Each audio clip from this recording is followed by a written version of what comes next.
Yes, indeed. A very good morning and many thanks for staying with us right here on the #1 TV station in the world, NTV Uganda. My name is Romeo Busiku and I come yet again with another pertinent conversation. We largely shall focus on World Population Day. It's going to be on July 11th, that is next month, that we are here early so that we publicize this day and the number of activities that we have earmarked as the National Population Council to actually observe World Population Day on July 11th, that is next month. And it shall be held under the theme Mindset Change for Wealth Creation and Ending Child Marriages and also Teenage Pregnancy. So what is the correlation between mindset change and also wealth creation and also, ending child marriages, including teenage pregnancies right here in Uganda? We shall also discuss harnessing the demographic dividend.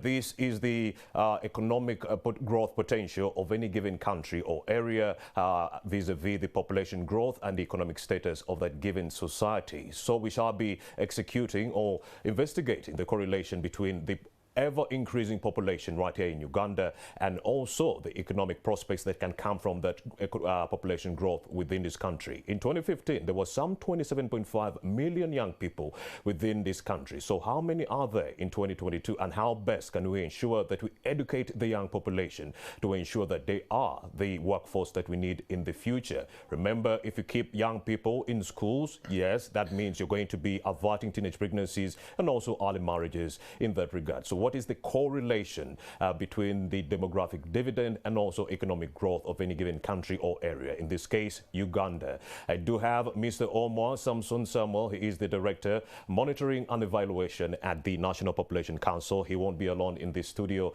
He is also joined by Mr. Charles Musana, the Principal Public Relations Officer, also working with the National Population Council. The theme for this conversation is Mindset Change for Wealth Creation and Ending Teenage Pregnancies and also Child Marriages right here in Uganda. Gentlemen, good morning. Good morning, Romeo. Of course, Charles, this is not your first time. You're a usual suspect here. And for Mr. Omar, this is your first time right here on NTV Uganda. Yeah. Let's kick off with the overview of the work that you do at the National Population Council. What exactly do you do? Yeah, thank you, our dear moderator. The National Population Council is the principal government agency charged with the mantle of coordinating the population policy and program in this country. We have a vision to be a hub of distinction for promoting population policy and programs in Africa. Our mission basically is to improve the quality of life for the people of Uganda by influencing government policies and programs for inclusive development. We were established by an act of parliament in 2014. We transitioned as a population secretariat that was earlier on established in 1988 in recognition of the core importance of putting population at the forefront of any development agenda. We do a number of activities to achieve our vision under the country planning framework and our mission, basically to make sure that all development plans integrate population and development issues. We are later on going to talk about DD. We make sure that these development plans, framework strategies address population issues in an inclusive manner. We do advocacy for population and development activities, and this is one of the reasons why we are flagging off this year's World Population Day commemoration and subsequent events. We monitor and evaluate the country population program. We have a very robust country population program, as we shall highlight some of them later on. We are also the chief advisor to the president on population matters. We also commission strategic population and policy-oriented studies to inform policy and programming in this country. Basically, that's Indeed. what we are. Mr. Omoh, I was looking at some literature in 2020, and over half of this population are under the age of 18. So we were here talking about the demographic dividend, and before we dive deeper into this conversation, I'd like to move in tandem with the viewer. What does the demographic dividend mean in this case? The demographic dividend, in simple terms, is the economic benefit, economic growth and development that accrue to a country arising from its investment in its young population. The young population is looked at as a resource which, when well equipped, are kept healthy. I'm told well equipped with appropriate skills, are kept healthy, and the government puts in place appropriate economic policies and governance framework. Then we should be able, what we say, harness this young force into a development force. In essence, that is the demographic dividend. So this is when you do have the number of the working age group being higher than those who are not working. We are talking about those who are 15 years and above, and those who are younger than 14 and also above 65. Is that what we are talking about? Yeah, what we are talking about, if you look at our current population structure, age structure, as you have mentioned, we have a very broad base. That means people age below 14 years are many. And then if you move in the middle, those age 14 to 64 years are quite relatively few. So now, so we can take advantage of that fact that yeah. we have a younger population. Yes, we nurture them, and then when they join the working age group, they are able to contribute towards the economic development of the country. Now we are going to break down the correlation between that population growth and how it can lead to economic growth in any given country. Now, in this case, Uganda. That is Mr. Omoh Samson Samuel. He is the Director of Monitoring and Evaluation at the National Population Council. Let me bring in Mr. Charles Musana. He is the Principal Public Relations Officer for the National Population Council. We are celebrating World Population Day. That is on July 11th. Why is it so significant to observe this day? Mr. Musana. Thank you so much, Romeo. At National Population Council, but also as a country, commemorating World Population Day is very important, and it's one of our major advocacy events. Indeed. You know, as a country, we're still grappling with a number of population and development challenges, and we basically commemorate this day to highlight these population and development issues, but also to interest the decision makers, those with authority, to try and address these issues. And to list some of the population and development issues that we're still grappling with: one, poverty. You know, government has done quite a lot. In a very short period, in about a generation, we were in position to cut our poverty levels by a half, but then 21.4% of Ugandans are still grappling with this challenge. And then our total fertility rate is also still quite high at 5.4 children per woman of childbearing age. We may not attain our development goals if fertility stays high. And then issues to do with gender inequality, environmental degradation. Because of the population size. Yes, unplanned urbanization. The issues are quite many. So each year we pick what we call a theme that we focus on, and that drives our advocacy campaign. Indeed. Yes. And this theme for this year is mindset change for wealth creation and also ending child marriages and teenage pregnancy. The correlation between mindset change and ending child marriages and teenage pregnancies, or even wealth creation, that's what we want to interrogate. How are they intertwined? Thank you again. When you look at NDP 3, Indeed. government has realized that to change this country, to transform the economy, we should start by changing the way our people think.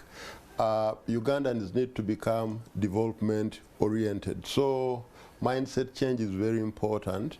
And then as a country, we also have a challenge of a high rate of child marriages and teenage pregnancies, because in Uganda, 1 out of 4 girls becomes pregnant before the age of 20, which is so high. We can't develop as a country if we're moving in that direction. Now, as government, we've noticed that for you to address child marriage and teenage pregnancy, the beginning point should be fighting poverty, because poverty is the main driver of child marriage and teenage pregnancy. That's why the theme for this year's World Population Day is talking about changing the mindset of our people. Change the mindset, make the money. When the money is made, we shall do away with poverty.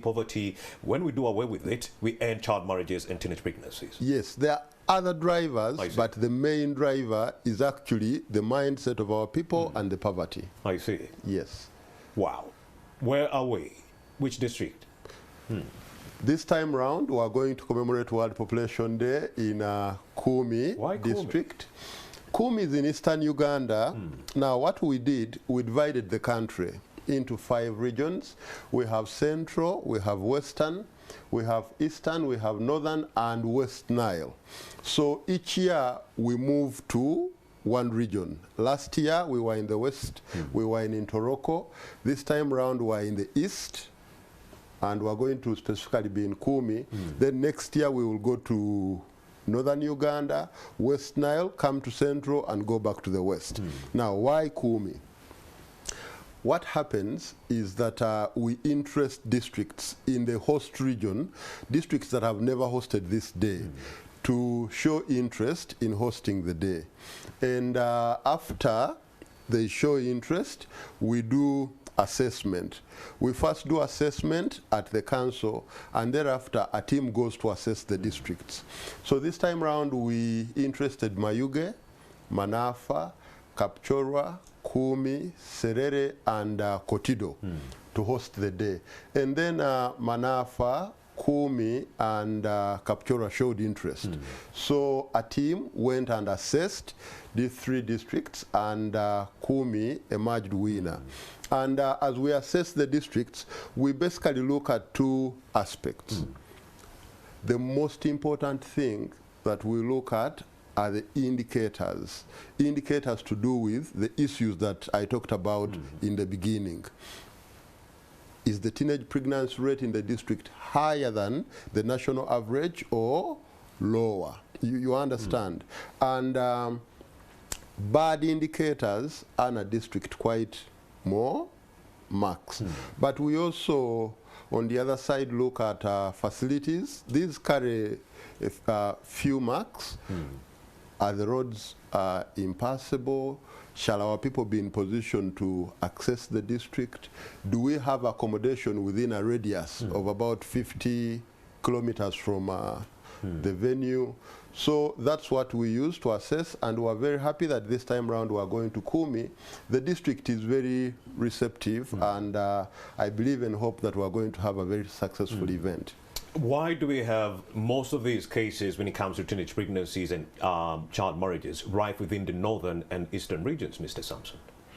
Yeah, thank you, Mr. Moderator. The issues of teenage pregnancy and child marriages are quite complex, and there are quite a number of drivers and are deeply rooted in culture, customs, and traditions. But also, if you maybe go further and analyze, you will see that there is a correlationship between the poverty rates and some of these. The evidence we have talks to a child marriage rate of 43%. In the east and the north? No, that's the national. Yeah, but that's the national outlook. But in some of these districts, they are quite high. Of course, if you look at the evidence we have in maybe eastern and northern Uganda, the issue of bride price, bride wealth is quite common. And mainly because the households do not have money and they see a girl as a source of wealth. We have a scenario, a place like Lira, you have an old market called Mortuary, look for a husband, where prospective people looking for marriage would go there. Out in the open. Out these guys in the market. Under the watchful eye of the leaders. They go as if they are selling their cows. But see. in this sense, deep down there, they are like getting bride. How come none of these people have been arrested? If we know where they are and what they are doing under the carpet, why aren't we arresting them? What are the impediments in that? The key challenge we have here is to do with enforcement of the. We have the best frameworks, the legal regimes, and so on. Indeed. But I think there are challenges in terms of governance and implementation of these some of these frameworks.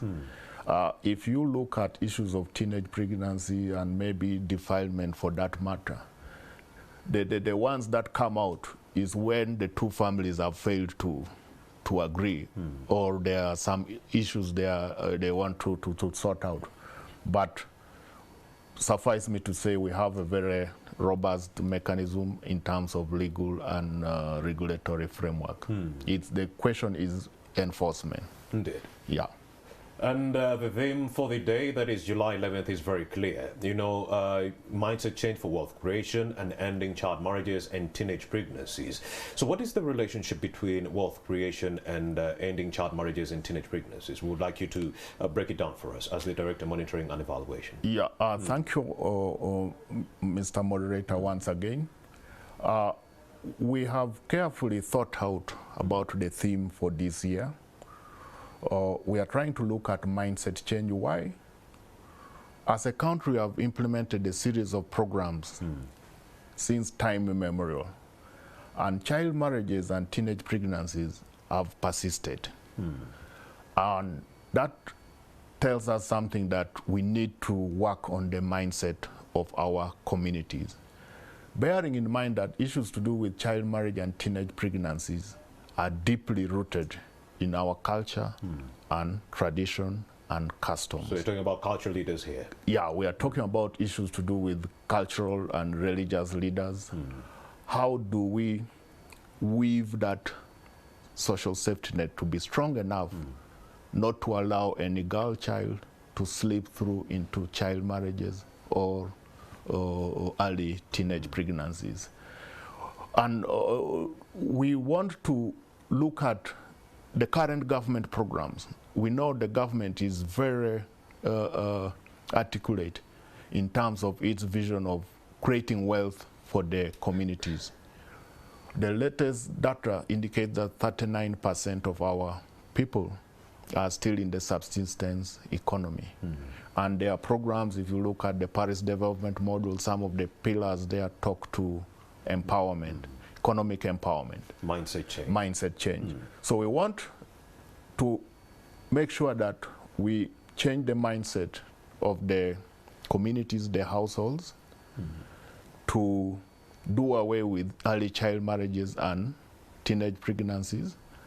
And we are looking at if you empower a household, because the statistics and evidence we have indicates that a child born in a poor household is more likely to get married early and is more likely to get into teenage pregnancy than a child from a wealthy or a good of an economically empowered family.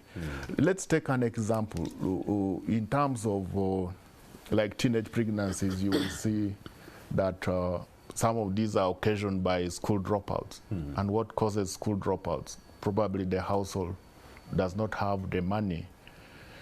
Much as we have universal primary education, a child to attend that would need to be clothed, would need to have books. Now, if you have those constraints, you may not be able to enable the girl to attend education. Indeed. As the Nation Media Group, we actually did some research in 2021, and we actually discovered that there were over 600,000 teenage pregnancies within this country by December of 2021.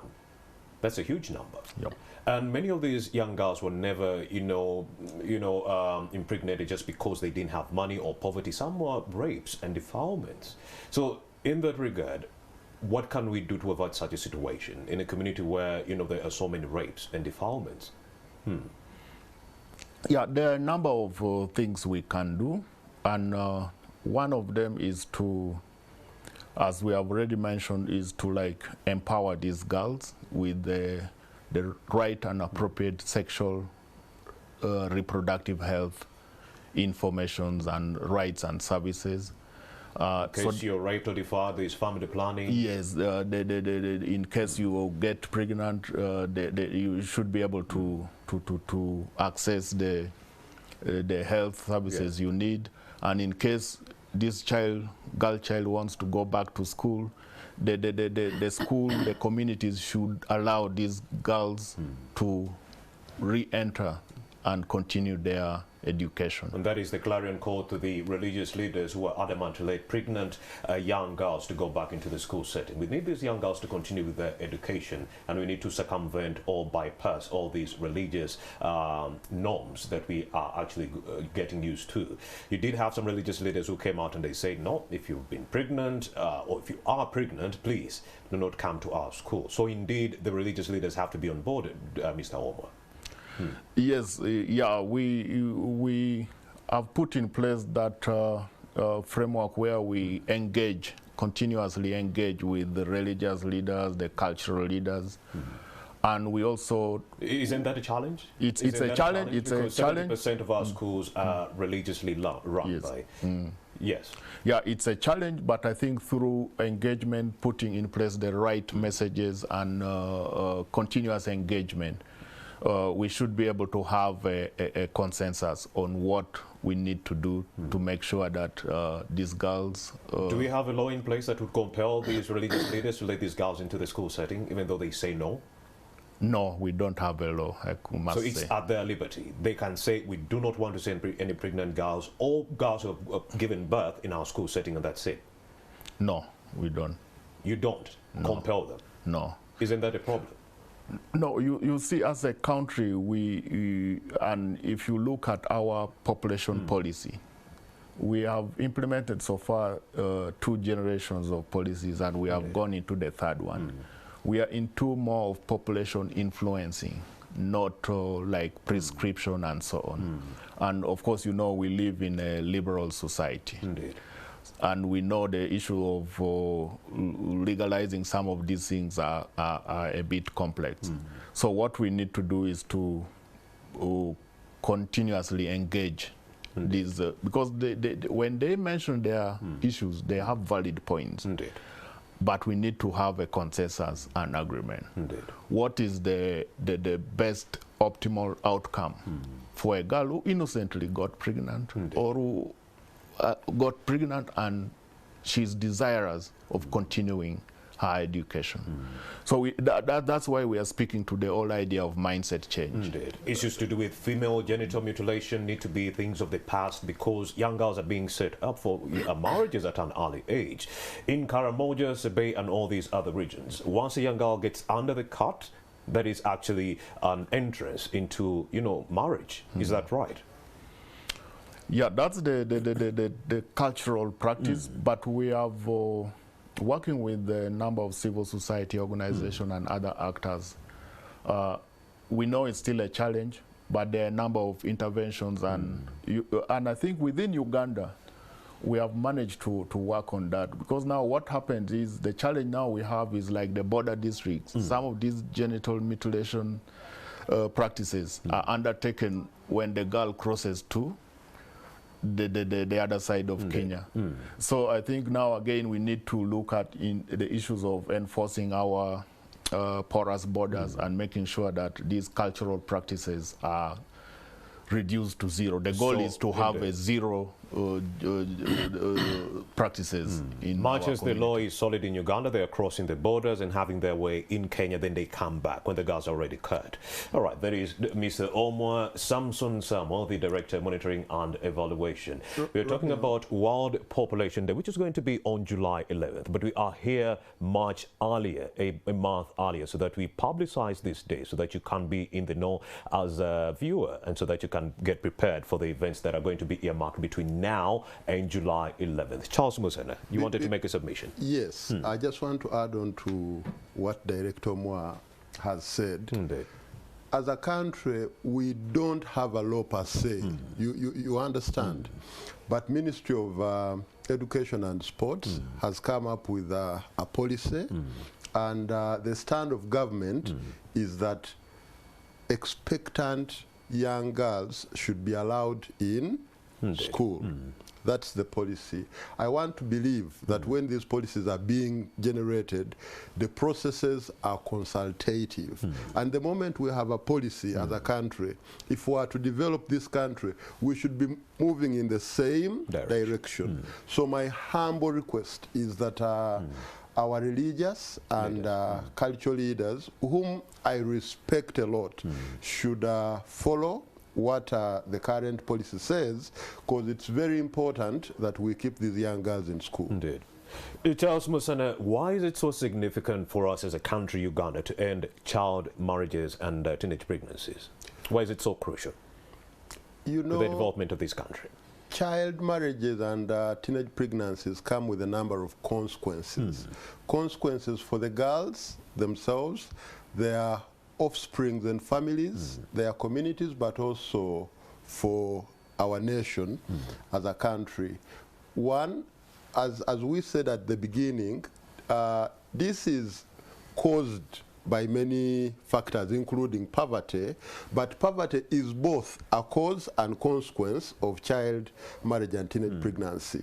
That these young girls who get married or young girls who become pregnant are most likely to end up in that same cycle of poverty. You understand? Cycles. And then when, of course, when girls get married when they are still young or when they become pregnant, in most cases they drop out of school. They drop out of school, which is very, very bad. And then thirdly, it also has health consequences. Teenage pregnancy is the biggest driver of maternal mortality in this country. But it's also the biggest driver of the high fertility rate that we still have as a country. So if this country is to develop, if we are to achieve Vision 2040, if we are to move into the middle income status that we aspire to, we should ensure that all school-going age children, including boys and girls, stay in school until completion. That's very important. They should be skilled before they move into forming families, because without skills they cannot be productive and they cannot contribute to the development of the country.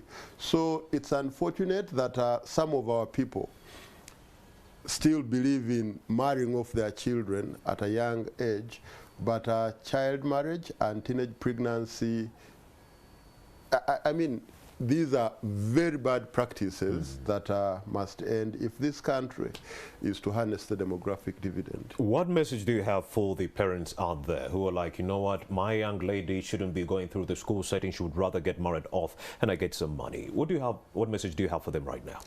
You know, I want to use the example of Kumi. Kumi is in between Bukedea and Katakwi. The current Speaker of Parliament. Among. Yes. Right Honorable is from Bukedea. And the current Vice President of Uganda, Her Excellency Jessica Lupo, is from Katakwi. Now, Romeo, imagine if the dad to Her Excellency had married her off at an early age to get 5 goats or 2 heads of would have lost out on a leader. cattle. You understand? Indeed. As a country, we would have lost out on a leader, but also as a family. You eat this bride price and it's finished within a very short period of time. But when someone is educated, they are able to support themselves, support their families, the community, and work towards developing the country. That so is, my yes, message indeed, to the parents is to request you parents to keep your children in school until, and our message is until completion, for two reasons. One, we want the children to be skilled. So let's prioritize vocational and technical education. It's not for failures. Yes, and then on the other side, when you keep girls in school until completion, you delay the onset of childbearing. And when you delay the onset of childbearing, these educated women will end up having fewer children, and by doing that, they will have manageable families. But also inform to inform our viewers that as National Population Council, we are not here to reduce the population, and we cannot reduce the population. And couples have a right to determine the number of children they want to have. Our work is to sensitize them so that they make informed decisions. And the reason as to why we advocate for smaller manageable families is because the dependency burden in this country is so high at 103 per 100 working adults. When the dependency burden is high, families can't save money for development, but it also, because our population growth rate is so high at 3.0, it puts a lot of pressure on service delivery. It reduced to 3.0 from 3.3 in 2020. Yes. I see.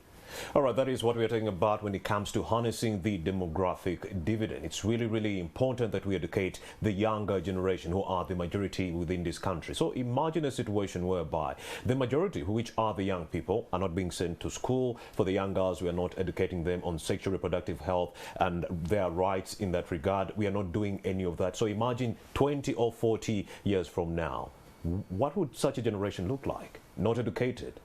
It hasn't been taken care of. We wouldn't have an educated workforce. So we would end up in a state of quagmire, poverty levels biting, intergenerational cycles of poverty, teenage pregnancies taking center stage.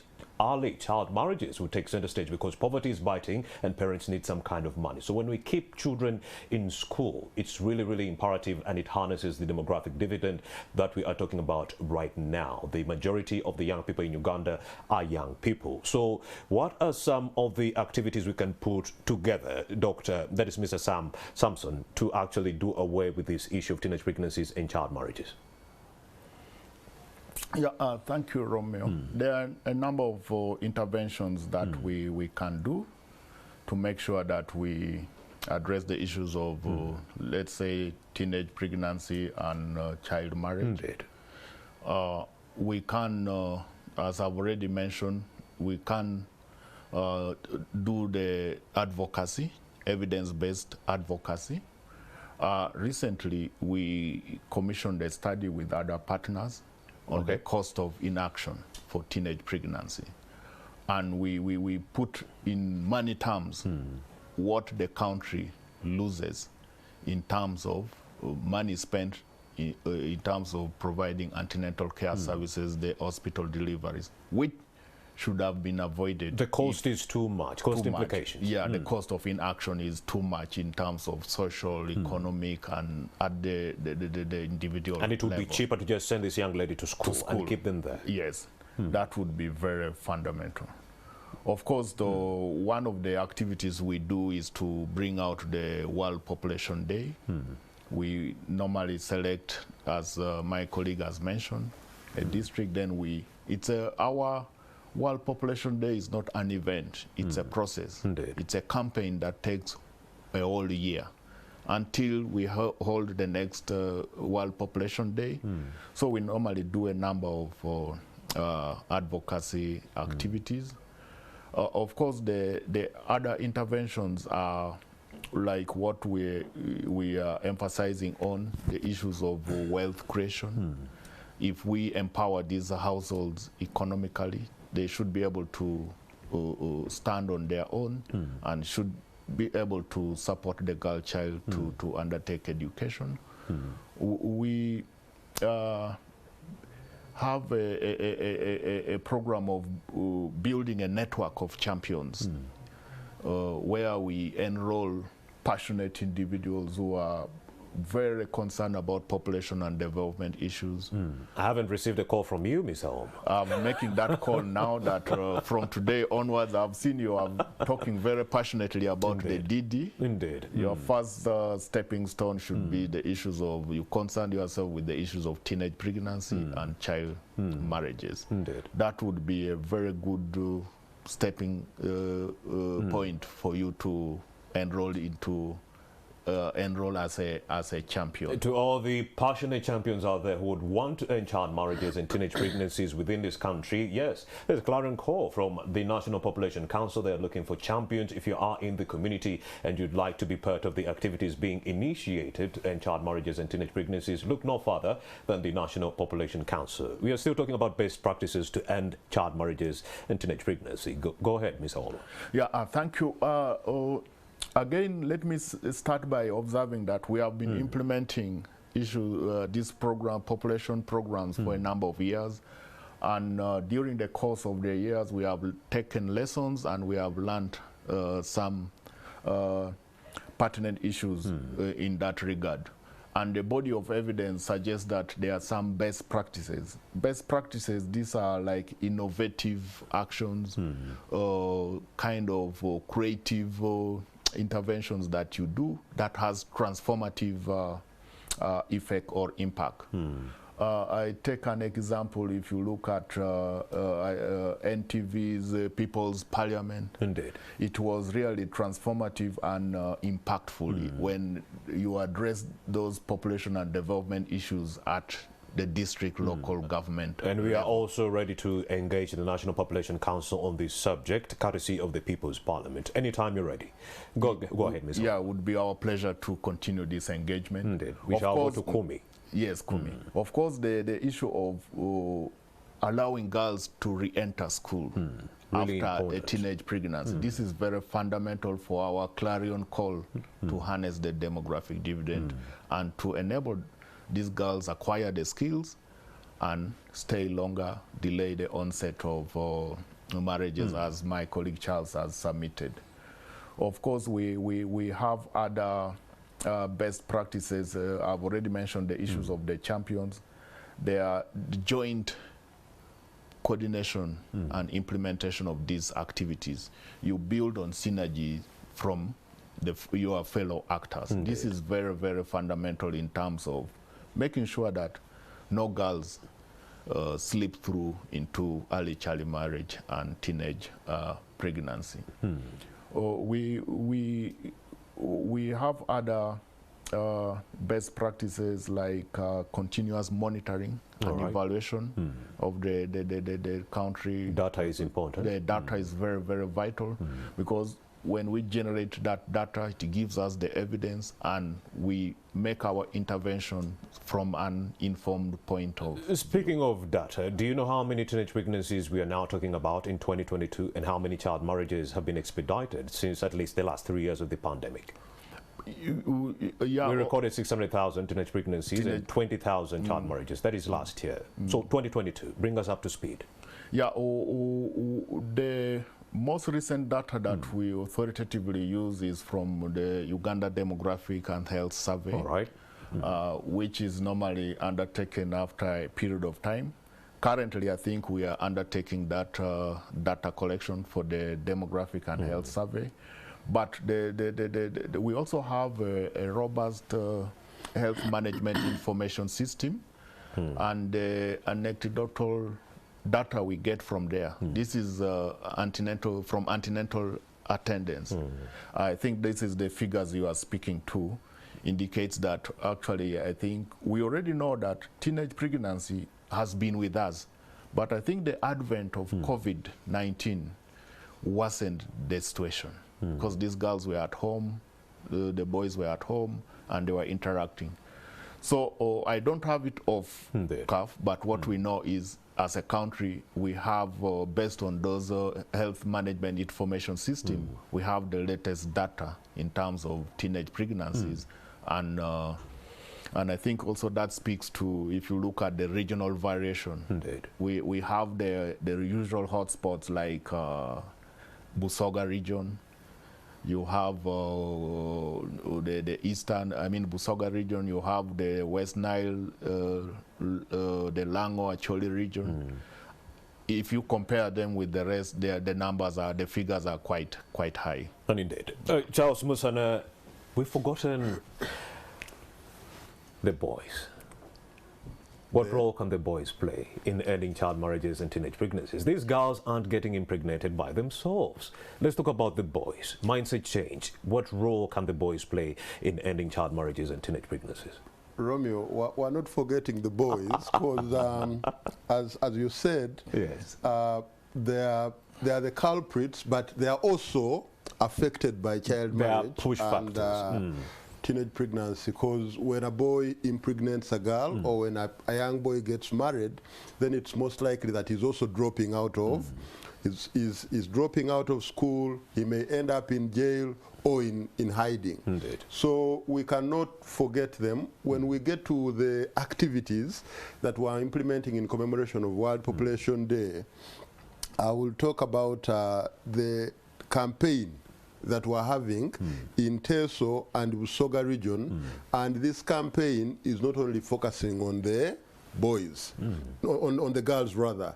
We are engaging both the boys and the girls, the leaders, the religious and cultural leaders, but also the technical and political leaders. And male involvement generally is very important if our campaign against child marriage and teenage pregnancy is going to be successful. But at individual level, I'm one of those Ugandans who believe that we should be talking about boys and girls, and not only girls. Even when it comes to education, we shouldn't be talking about girl-child education. They get educated and get married to who? Indeed. It should be education for both boys and girls. Yes. And also we have to work on the issue of the idleness. These young boys are too idle and they have nothing to do. So if I do not have a skill, I'm idle on the streets, the likelihood is that I'm going to look at that young girl going to the river to fetch some water and something is really going to go down. Absolutely. Happen. So the idleness and the mindset change for wealth creation, what are we doing exactly to target these young boys with developmental initiatives? You know, as we seek to harness the demographic dividend, the beginning point is, of course, accelerating a fertility decline. We've talked about that because that's why we want to end child marriage and teenage pregnancy. But above and beyond that, we're saying that we should keep these young people in school. They are idle because they are not in school. In school, that is one. And then two, after keeping them in school, we're saying that we should skill them. Indeed. Some of them have dropped out in senior 4 or senior 6. They think they're educated, they don't want to go to the garden, but the reality is they don't have any skills. Indeed. So they end up idle on the streets. We are also saying that we should prioritize vocational and technical education because some of these young people have degrees, they are lawyers, they are teachers, they are journalists, but they have failed to get work, and yet they don't have those hands-on skills, you understand? And then at the level of government, we must create opportunities, job opportunities. We know that agriculture is the biggest employer in this country. We should be strategically investing in agriculture to make it attractive by being profitable so that we move these guys who stand by the roadside and count cars back to the gardens. That's what we mean by harnessing the demographic dividend. If you have an educated, girl child or boy child, at the end of the day, you end up with an educated workforce and so forth. Individuals who are going to be making the right decisions that are going to impact their lives positively. And on the demographic dividend, Samson hinted just a little bit when we were kicking off this conversation, because I didn't want us to throw around the DD minus the viewer, moving in tandem with us. So let's now compound what the demographic dividend actually means. Harnessing the demographic dividend is recognized in the National Development Plan 3 as one of the strategies to achieve Vision 2040. Let's explain to the viewer now. Compound the issue. How can you explain the demographic dividend for the viewer now? Thank you so much. for the opportunity, because I like talking about harnessing the demographic dividend. One, it's a very simple concept. It does not call for a lot of resources, and yet the benefits are enormous. Indeed. The starting point is simple. Can our people have families they can take very good care of in terms of educating their children, making sure they are healthy, in terms of feeding? You understand? And if we start having families that have a manageable number of children, we will definitely accelerate what we call a fertility decline. Indeed. Meaning, we should averagely be having about 3 or 4 children per couple in this country if we are to move to where we want to go. Now, after accelerating a fertility decline, as I said earlier, let's take school-going age children to school. That's very important. Ladies and gentlemen, no country has ever developed without educating its young population. And on top of education, and we should not end at only talking about education. I want to emphasize vocation and technical skilling. And then above that, ensuring that we have a healthy, productive population. And how are we going to ensure this? You know, many of our children die of simple things like diarrhea. And these increase our infant mortality rate, and if the infant mortality rate is high, it becomes impossible to convince people to have fewer children, because people will think in terms of, let me produce 8, if 4 die, I remain with 4. I've had that analogy before. Yes. So if we are people saying you're at risk to have 1 or 2 kids, what if you lose? So we must bring down infant mortality by ensuring that we improve nutrition in homes. We improve sanitation and hygiene. We sleep under insecticide-treated mosquito nets. Those basic things at family level. And then, after ensuring that our children are educated, skilled, and healthy, you know, to be productive, you must be healthy. The next step is economic reforms. As a country, how are we going to create an environment that will result into development? And after creating that environment, we now move on to good governance. And ladies and gentlemen, when I talk about good governance, I'm not talking about democracy. I'm talking about the efficient and effective use of public resources. I'm talking about accountability. I'm talking about community involvement and engagement. If your development partner, if your government, don't just assume that our biggest problem in our village is because we lack a borehole. You come and put it there without even a sustainability mechanism. We should be engaged, we should be consulted, and grassroots people should be empowered to demand accountability. So if we did all that, we would accelerate economic growth, and in a simple sentence, harnessing the demographic dividend is accelerated economic growth that can occur as a result of accelerating a fertility decline, coupled with strategic investments in education, health, the economy, and good governance. Thank you. So indeed, we must actually be expediting universal health care and free education for all within this country if we are to harness the demographic dividend. Things that are not forthcoming for now. Schools are still at liberty to institute their own school fees. If you go to Gombe, which is, well, government aided, they are still coughing 1 million Uganda shillings. That is uncalled for, you know, a government school. So in this case where we still do have, you know, expensive education and so forth, schools that are not having streamlined school fees, universal health care is still a dream. Isn't harnessing the demographic dividend still far-fetched? Romeo, it's true that as a country we have a number of challenges when it comes to the education sector, and one of those is the commercialization of education. But I'm also very happy that Ministry of Education is moving towards the right direction. We've had the First Lady, who happens to be the Minister of Education, come out and caution schools not to increase what? increase school fees. There are still a number of implementation Even though challenges. you say they are still at liberty yes, to do so. Yes, but at least that is a good beginning point. And our request is that the ministry takes up this seriously, because if education is over-commercialized, then we may not achieve some of our development goals. Of course, a healthy body will make it to a school setting and be able to harness everything that that child is being taught. Access to healthcare, universal healthcare, is still a dream. Tell us something about that. I won't say it's still a long-term dream, because as a country we're trying to come up with let's talk about the pros that can come with that. The pros that can come with universal health insurance. Of course, number one, we'll have a healthy population. Indeed.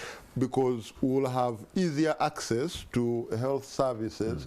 But also, there is something that many Ugandans do not consider.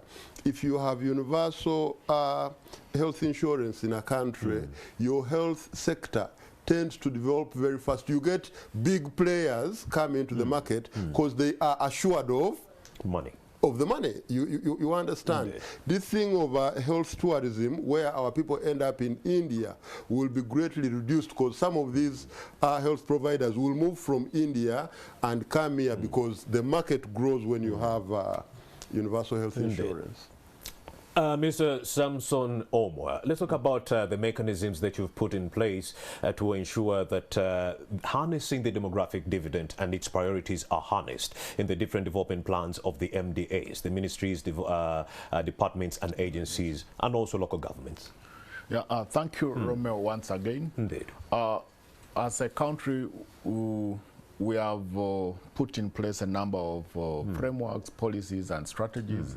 Of course, you realize we are now implementing the third national development plan, and which takes human capital development and harnessing the demographic dividend as one of the core flagship programs we should implement. As National Population Council, we developed the Uganda Demographic Dividend Roadmap.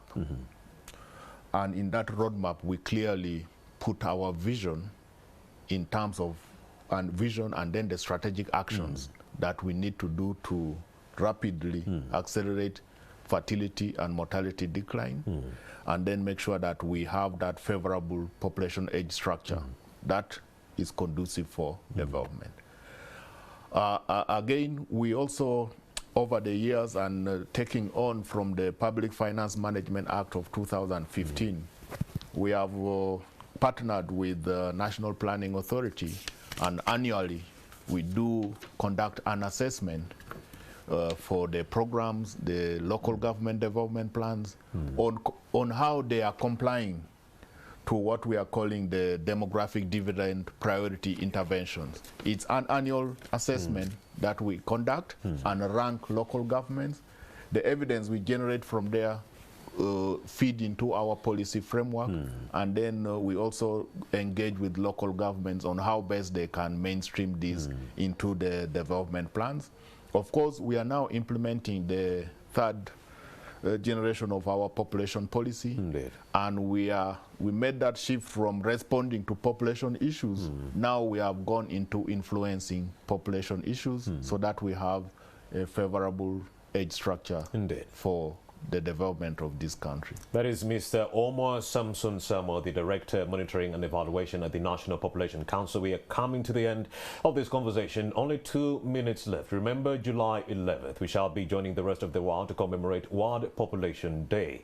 It's really important that we harness the demographic dividend. In that case, we need to be ensuring that we invest heavily in the education sector, heavily in the health sector, heavily among the young people, especially the young child, the girl child, to actually stay in school, because uneducated population will translate into uneducated workforce in that regard. We need to take advantage of the fact that we have more young people in this country than the adults. It's really important. If you neglect the young people who are the majority, then you'll end up with a very dull population 20, 40, 50 years from now. So it's really important that we harness the demographic dividend in that regard. Charles Musana, before I let you go, parting shots, recommendations as we wrap up this conversation. Largely, you can even talk about the activities you have framed for the July 11th, encounter. Between now and then, what should we expect? Well, we have quite a number of activities that we're implementing. As Director said, one of our mandates is to advise the President on population and development issues, and we are developing a cabinet information paper which will be presented by the Minister of Finance, Planning and Economic Development in Cabinet. Then we are also working on a paper to be tabled on the floor of Parliament. And then the State Minister in charge of planning will make a statement which will be on television. Of course, on the D-Day, we'll have the commemorations in Kumi, and we expect His Excellency the President to be the guest of honor. We are conducting a campaign on child marriage and teenage pregnancy in Busoga and Teso. We are organizing competitions to engage young people. We'll have a football match between Kumi and Bukedea, and a netball match between Kumi and Katakwi, and we'll have a bicycle race in the district. And then we are going to schools to teach these young girls on how to make reusable sanitary towels, but also give out scholastic materials. So we have quite a number of activities. We will have a pre-World Population Day regional leaders dialogue that will bring together all the leaders from Teso sub-region to talk about wealth creation, child marriage and teenage pregnancy, and we're also planning to have MPs go to the district. And lastly, I would like to invite all Ugandans to join us in Kumi on July 11th as we commemorate World Population Day. I'll be very happy to receive you. Thank you. And indeed, before we wrap up, Mr. Omar, there is this really important issue, the misconception towards family planning. Many of the young people out there believe or have been told by some unscrupulous individuals that they can be affected negatively when they take those family planning pills. Is it true?